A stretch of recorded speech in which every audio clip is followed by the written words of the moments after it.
What up? 3.2 manual E46 M3.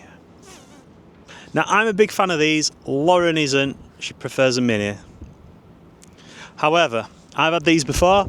Last one I had was in carbon, just like this one, and it was a manual, and it had the 19-inch wheels. So this one is very similar to what I had previously. It's got 80,000 miles, well, 80,980 miles. But imagine this, right? It's 2004. You took the brave pill and you bought the best sports sedan, I guess, if you're American, what were available on the market at the time, and also the hottest property in the country, which now we all know is a Golf R. And then you were the dog's bollocks with this car, I'll be honest with you. Now, if you come round with me, I'll talk you through a few bits what we've done to the car. So, like I said, just shy of 81,000 miles, very good service history, 2 keys. All the wheels have been diamond cut, so they are fantastic. We've put 2 rear tyres on as well, because no doubt that the next owners are going to burn through those. We've also done front and rear discs and pads. On top of that one, when we got the car, we're feeling a bit loose. So what we've done is front steering rack, the universal joint for the steering as well, for the rack, so it's much tighter, along with the all-important gear selector bush as well, because no one likes a floppy jockey thing.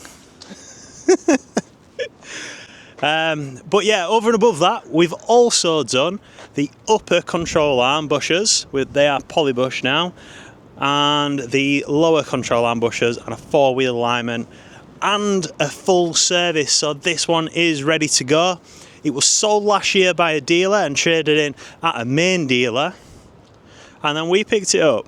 So this car, we've given it a new lease of life. So obviously it's 21 years old now, so with any elderly car what's coming up to classic, they need the maintenance. So if you do the maintenance on these, they'll last you forever. I think these are massively undervalued at the moment. I know they've crept up in value this last couple of years, but they're still way off target in my eyes. One thing what the old TikTokers and the YouTubers are not going to tell you these days is actual things to look at when you're buying one of these.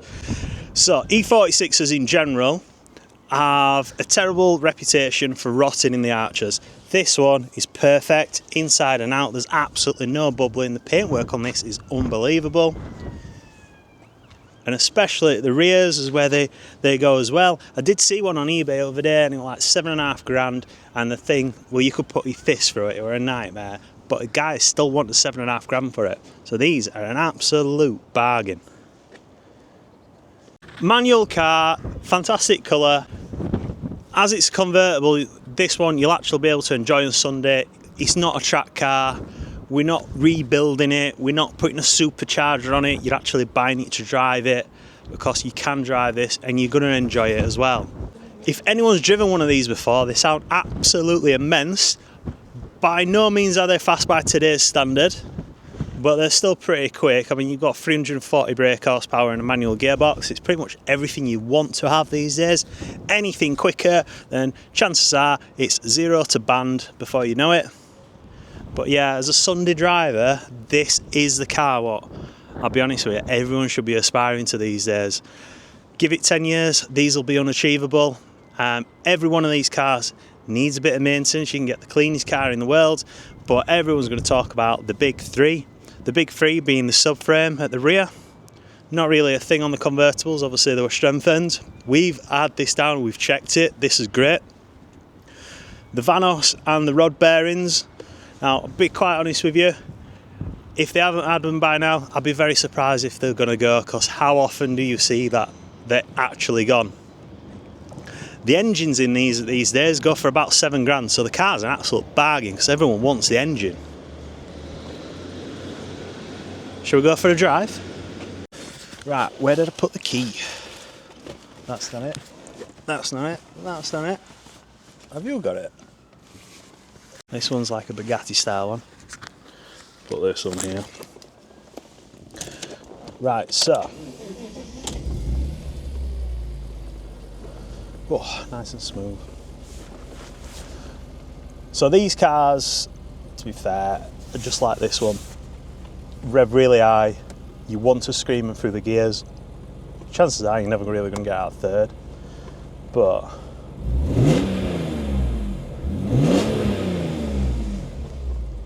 I'll be honest with you.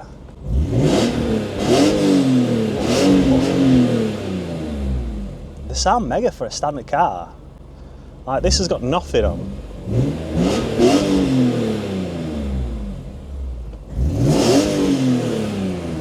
That's it, steady.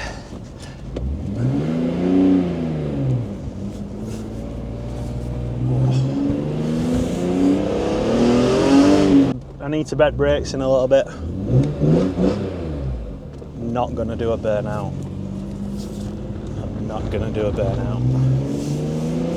But I am gonna do this.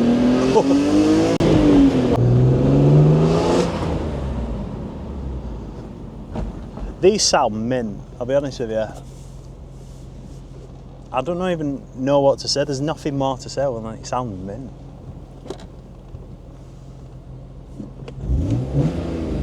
Not gonna do a burnout. Not gonna do a burnout. To be honest, I might pick one of these back up for myself. So I last had one of these in 2018 and I bought it and then I bought an F80 competition. So I had two of them at the same time. Right, we'll go down somewhere where it's less windy. Because I can't see.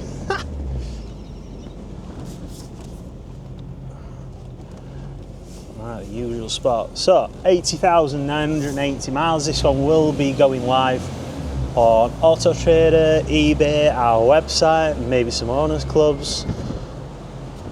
But we do like these cars. I've still got Lauren to convince. Let's go over there this time. It's too windy.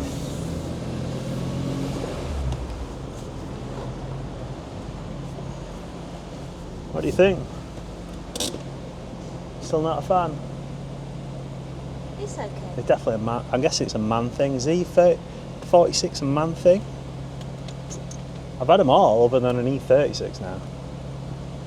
And obviously the new one.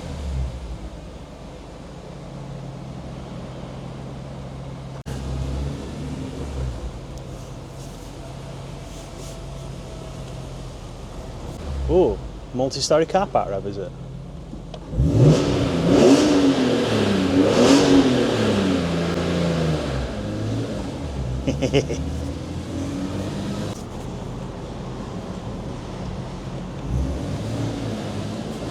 Ready for this?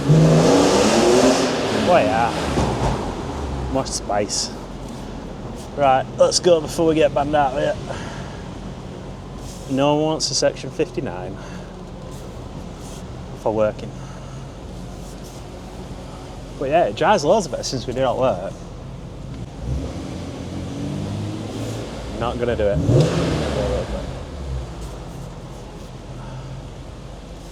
So, I once took these on track, well, my old one on track at Brighton Park, and I think I set the brakes on fire when I took my dad, and it only took me 3 laps to set the brakes on fire, to be honest with you. But the second time I went, I took the F80, Sir Chris Hoy were there, I remember that, on the GT3, and that was a naughty one because that car was at least one from work, so I took the plates off, took it round Brighton Park and obliterated the tyres, span it through a chicane at 84 and pooped my pants a lot and went home straight away after that one. I think I had it for about a month after, sent it back to the lease company, and at the time, sorry Sandal, but I don't work for you anymore. Sandal Wakefield ended up retailing it, and then the ex-girlfriend we were with at the time, it came into her dealership and she's like, oh yeah, this used to be my boyfriend's car, and I was thinking, if only you knew. In other words, don't track your car, and if you do track your car, take your plates off, or your finance company is going to stop your finance, and BMW are not going to give you a warranty.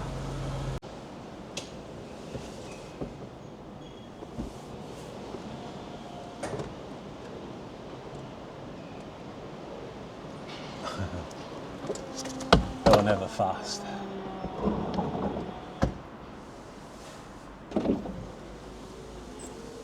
I won't want to be doing that at traffic lights.